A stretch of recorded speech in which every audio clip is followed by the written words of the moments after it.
Fall forward. This is what I mean.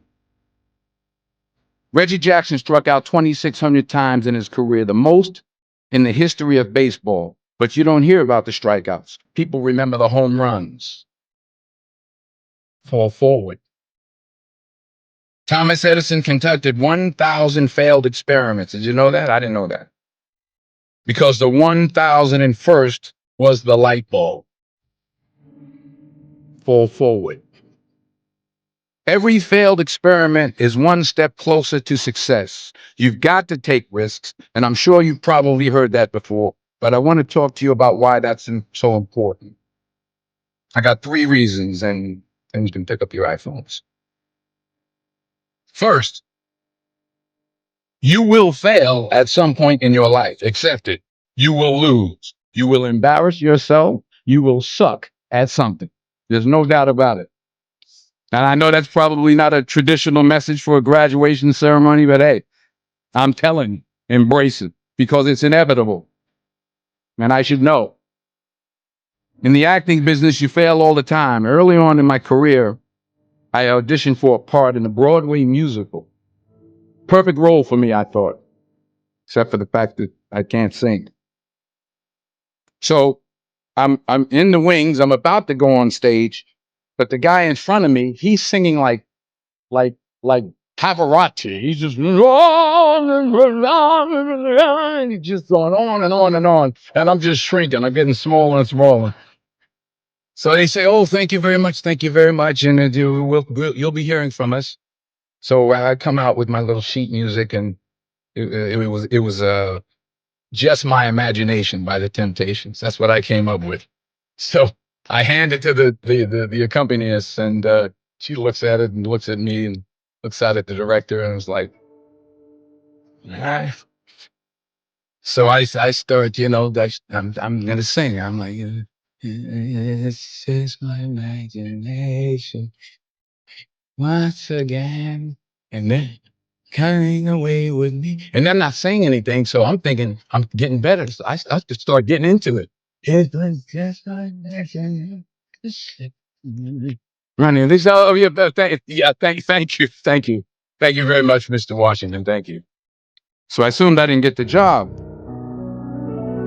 But the next part of the audition, he called me back. The next part of the audition is the acting part of the audition. So I'm like, hey, okay, maybe I can't sing, but I know I can act. So they pair me with this guy. And again, I didn't know about musical theater. And musical theater is big, so they could reach everyone all the way in the back of the stadium. And I'm more from a realistic, naturalistic kind of acting where you actually talk to the person next to you. So I don't know what my line was. My line was, well, hand me the cup. And his line was, well, I will hand you the cup, my dear. The cup will be there to be handed to you. I said, oh, okay.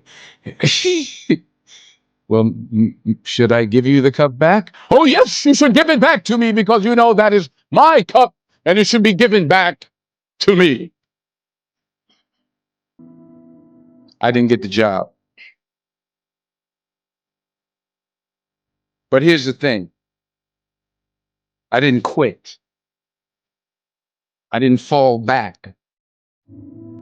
I walked out of there to prepare for the next audition and the next audition and the next audition. I prayed. I prayed and I prayed. But I continued to fail and fail and fail. But it didn't matter because you know what? There's an old saying, you hang around the barbershop long enough, sooner or later you're going to get a haircut. So you will catch a break. And I did catch a break. Last year, I did a play called Fences on Broadway.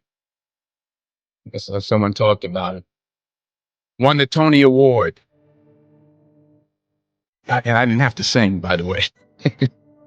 But here's the kicker. It was at the Court Theater.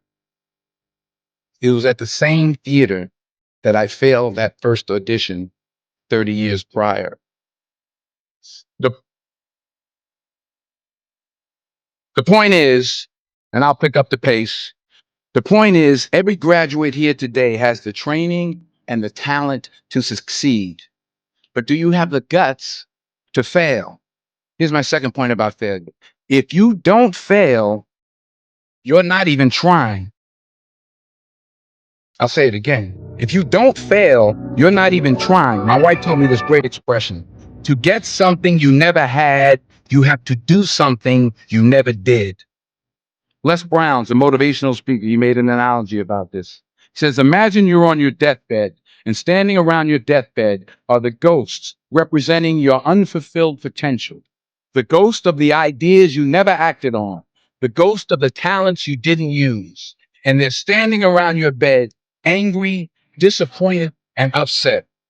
They say, we came to you because you could have brought us to life, they say. And now we have to go to the grave together. So I ask you today, how many ghosts are going to be around your bed when your time comes?